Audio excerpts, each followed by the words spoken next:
A wise man once said, good design doesn't cost, but it pays. And when building an automobile within a certain price point, it's crucial for manufacturers to keep that in mind. Because making something affordable doesn't have to mean making it less bearable. And at the end of the day, good design will always outweigh extravagance. And if I'm not making any sense here, you might get what I mean after showing you this. The Suzuki Swift.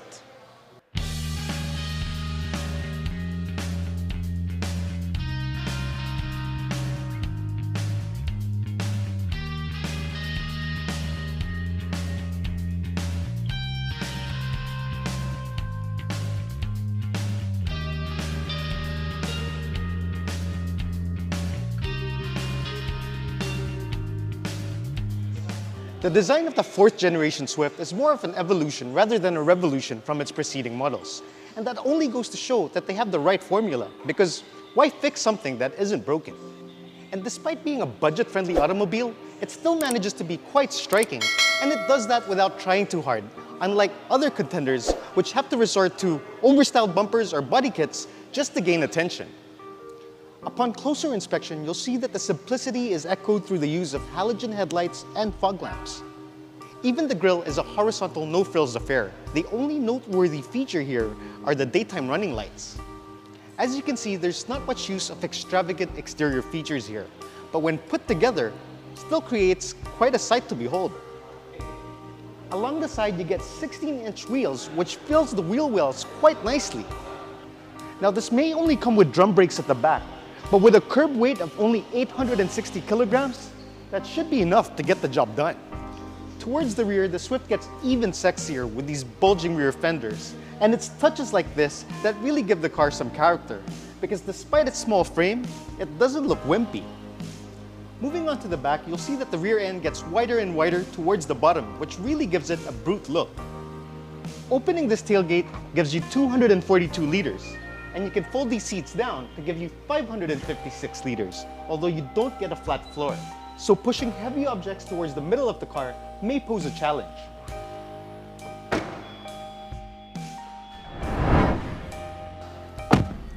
Wow, it's surprisingly spacious in here, and it also feels airy thanks to this front windshield that sits a little upright.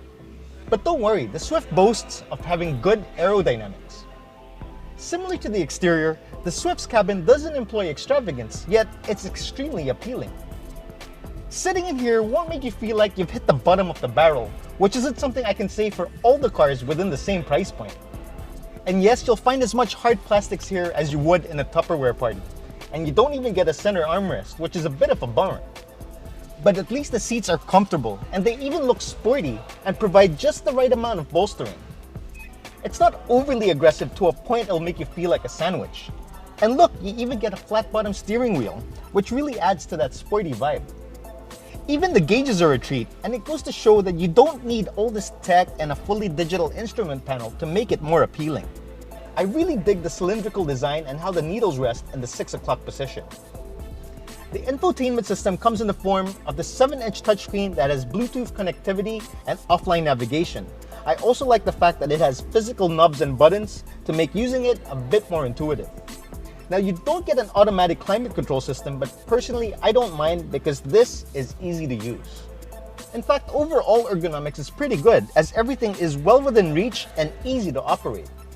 The rear seats are as flat as an ironing board, but should be able to accommodate 2 adults with minimal fuss. There's not much else to talk about back there because you don't get much as far as amenities are concerned. So what we have here is a good-looking car that's designed well inside out. So I think it's time to see how this fares on the road.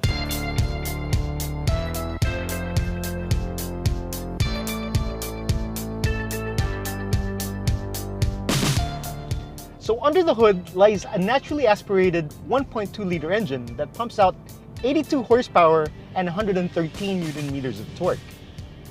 And as expected, acceleration will require a fair amount of throttle input and some patience. But the engine actually revs quite freely. It's actually its transmission that struggles to put the power down. You see, this comes with a continuously variable transmission.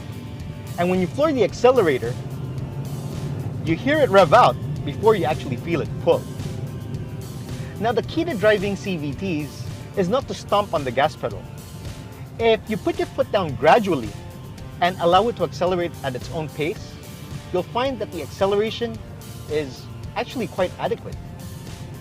The best part about all this is you get pretty stellar fuel economy. In the city, this can do 11 to 14 kilometers per liter. And out on the highway, it gets over 20 kilometers per liter, which is phenomenal. What surprised me the most about this car is its steering feel.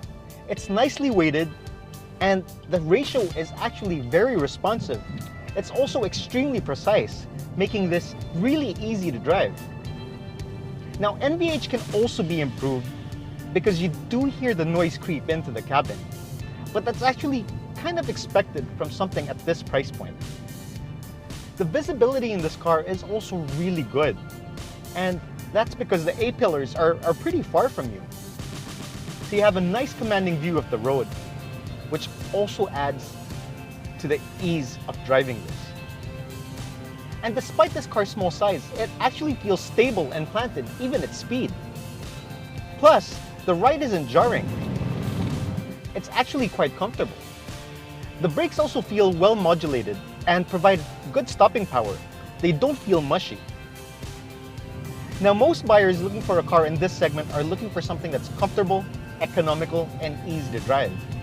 And the Swift ticks all those boxes, while exuding a bit of character and good looks to boot.